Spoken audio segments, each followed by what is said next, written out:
연합뉴스 이치동 기자 연결합니다. 안녕하세요. 네, 안녕하세요. 네. 반갑습니다. 예. 네. 그 우크라이나하고 러시아 전쟁이 앞으로 어떻게 되는가 이게 지금 귀추가 주목되는데요. 우선 우크라이나 전쟁을 종식하기 위한 외교전이 바쁘게 돌아가고 있잖아요. 네. 어제 트럼프 대통령, 미국 대통령하고 젤렌스키 우크라이나 대통령 회동이 있었는데요. 이 결과부터 정리해 주신다면요. 네, 예상대로 우크라이나가 영토 일부를 내주는 대신에 안전 보장, 이걸 얻는 쪽으로 정리되는 양상입니다. 이게 된다면 3년 반 동안 이어진 지긋지긋한 전쟁이 끝날 텐데요. 네. 역시 문제는 강론입니다. 악마가 좋아한다는 그 디테일. 네. 러시아가 점령 중인 영토는 어떻게 나눌 것인가? 우크라이나의 안전보장, 즉 러시아의 재침공 방지는 어떤 방식으로 할 건가가 이게 변수로 남아 있습니다.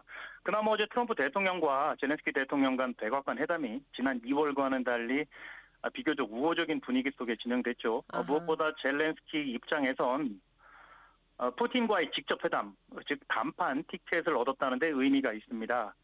푸틴은 그간 젤렌스키를 우크라이나의 합법적 대통령, 즉 협상 파트너로 인정하지 않았습니다. 그랬죠. 임기가 이미 끝났기 때문이죠.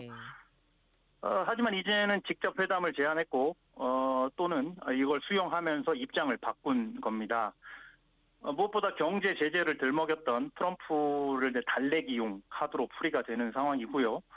현 시나리오 대로라면 이르면 이번 달 안에 늦어도 9월 중에는 푸틴과 젤렌스키 간 회담이 열리고 이후 트럼프가 조인하는 3자 회담이 개최될 텐데요. 글쎄요, 모르겠습니다. 푸틴도 국제적으로 공언한 게 있으니까 젤렌스키 대통령과 만나긴 하겠지만 트럼프 대통령까지 포함한 3자 회동으로까지 이어질지는 미지수입니다. 네.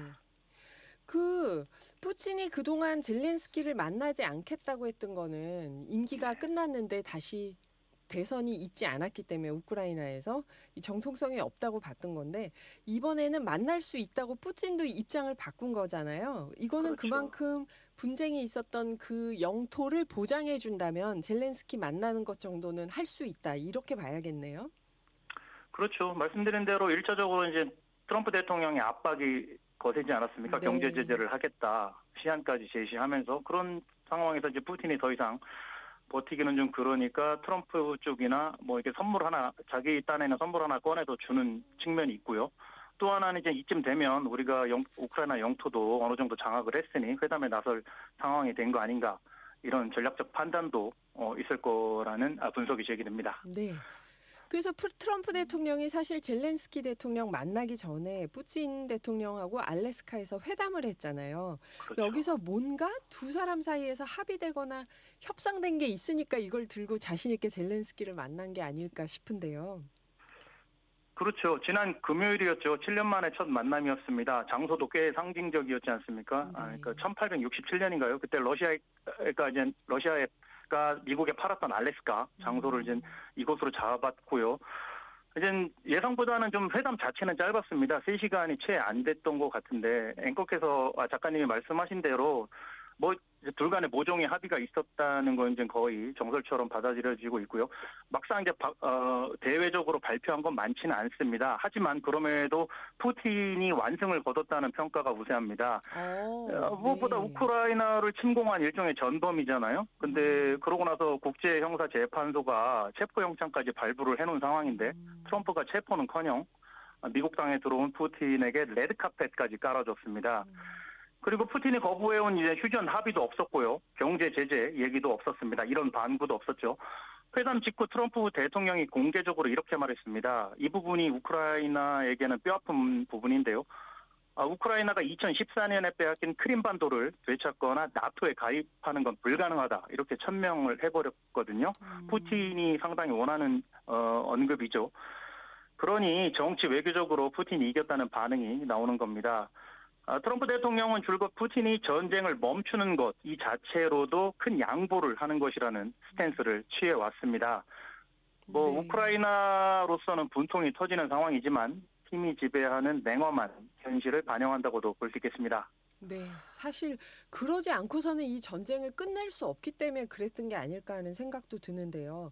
여기서 궁금한 건 나토 가입이 불가하다고 얘기를 했으면 애초에 우크라이나는 이 전쟁을 왜 시작했는가 하고 궁금해지거든요. 이상해지거든요, 이게. 그게 우크라이나 입장에서는 땅을 좀 내주더라도 안전 보장이 핵심이었을까요? 그렇게도 볼 수 있겠습니다. 네. 일단 영토 문제부터 이거 좀 나눠서 네네. 영토와 안전보장이 같이 패키지로 협상이 되는 거지만 영토하고 안전보장 둘 다 굉장히 중요한 부분이기 때문에 나눠서 좀 생각을 네네. 해보면요.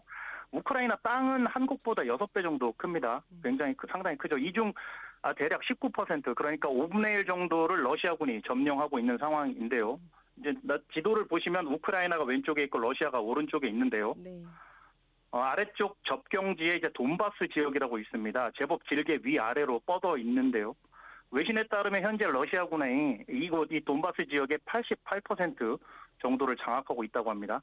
이걸 몽땅 다 러시아 땅으로 인정해 달라는 게 푸틴의 요구 사항입니다. 대신 이제 위쪽에 뭐 수미나 하르키우 같은 때 이제 군데 있는 다른 점령지는 선심 쓰듯이 내주겠다는 거죠. 그래서 외신은 이걸 랜드 스왑이라는 표현을 쓰고 있지만 우크라이나는 수용 불가하다는 입장입니다. 돌이켜보면 1년 전인데요.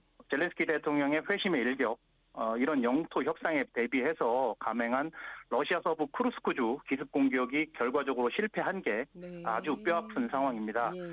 아시듯이 북한군을 끌어들이는 빌미만 제공했잖아요. 또한 말씀하신 대로 우크라이나 안전보장, 다시 말해 러시아의 재침공을 이제 어떻게든 막아보겠다. 이게 우크라이나의 최대 고민 아니겠습니까? 미국은 원칙적으로는 이 안전보장에 참여는 하겠다는 건데요. 그런데 어떻게가 문제입니다. 제일 확실한 건 아무래도 이제 우크라이나의 나토 동맹 가입일 텐데 네. 아니면 이제 주한미군처럼 예전 표현으로 임계철선이라고 했었잖아요. 이걸 이제 우크라이나에 미군을 배치하는 게 가장 큰 안전 보장의 장치가 될 텐데 하지만 트럼프는 이건 고려사항이 아니라고 못 박았습니다. 오늘도 폭스뉴스와 인터뷰에서 파병 대신 방공무기 그러니까 이제 공중지원 제공, 정확히는 판매하는 거겠죠. 지원보다는. 네. 이걸 언급했습니다. 영국과 프랑스는 공군이나 해군으로 구성된 지상군은 아니고요. 안심군, 그러니까 평화유지군을 우크라이나나 인근 국가에 배치하겠다고는 하고 있습니다. 그러나 러시아가 우크라이나 안에 나토군을 배치하는 건 좌시하지 않겠다. 이렇게 으름장을 놓고 있어서 상황이 복잡하게 돌아가고 있습니다. 네. 영토 문제로 보면 사실 동부 우크라이나는 애초에 러시아어를 쓰고 러시아어와 역사적으로 더 가까웠던 분들이 많이 사는 지역이어서 푸틴 입장에서는 돈바스 정도만 안전 보장이 되면 그 거꾸로 러시아는 그게 안전 보장이겠죠. 거기 있는 러시아인들의 안전만 보장된다면 나머지는 우크라이나 원하는 대로 해라. 그랬다고 생각을 했는데 말씀 듣고 보니까 사실은 우크라이나 안에 그 서방의 군대가 들어오는 걸 동의하지 않은 거네요.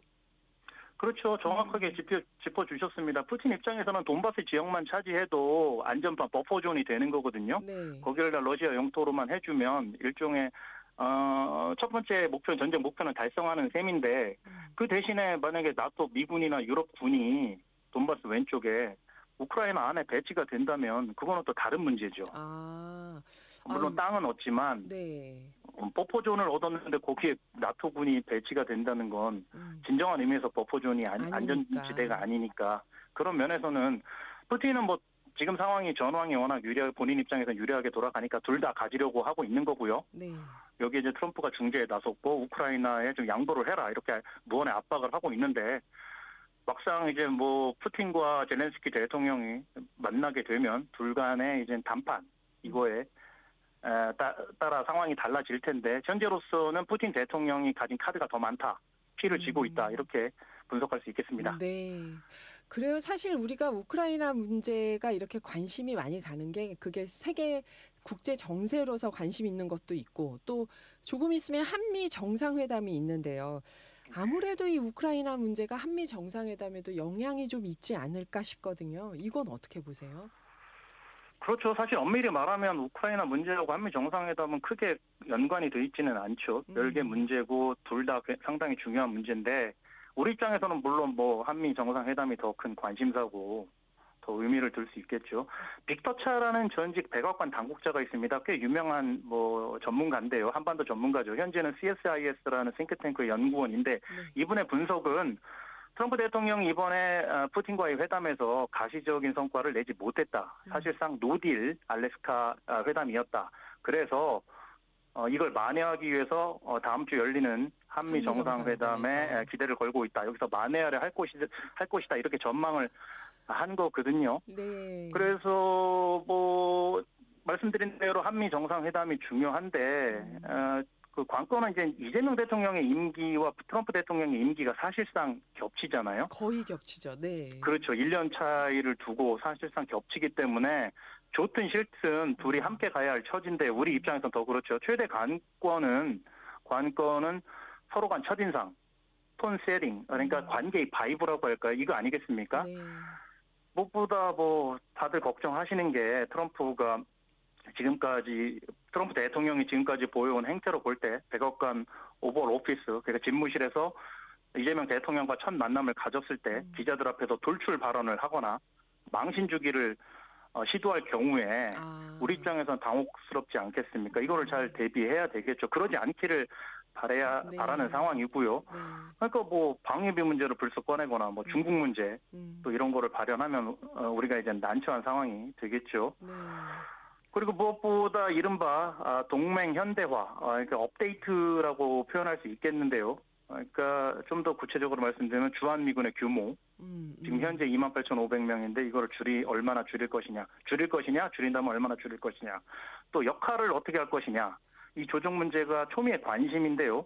이거와 관련된 논의가 어떻게 될지 주목이 되고 있죠. 그리고 나서 과연 한미 간의 공동 성명이나 공동 선언이 나올지, 여기에는 이 문제가 어떤 형식으로 담길지가 우리가 관전 포인트라고 볼 수 있겠습니다. 이 부분은 사실 그간 우리 국내 언론에서 상당히 많이 다뤘는데요. 전망과 관측, 추측을 많이 했죠. 네. 이 부분은 결과가 나오면 다음 주에 정상회담 결과를 가지고 평가를 좀 해보면서 짚어보는 게 어떨까 싶습니다. 예. 그러면 다음 주에 결과 나온 걸 보고 우리가 또 평가를 해보고 이재명 대통령이 미국 방문에 앞서서 일본부터 가잖아요. 이게 혹시 한미일 삼각축 동맹에서 우리가 일본을 좀 지렛대 삼아서 한일로 몸집을 키워가지고 미국하고 협상을 하려고 하나 이런 생각도 해보게 되는데 일본을 먼저 가는 의의는 어떻게 보시나요? 작가님이 보신 그런 측면도 분명히 있다고 동의가 되는 부분이고요. 그러니까 먼저 이제 한미 정상회담이 25일이거든요. 네. 미국 시간으로. 근데 이제 우리 시간으로 23일에 이시바 총리와 먼저 회담을 하겠다는 거죠.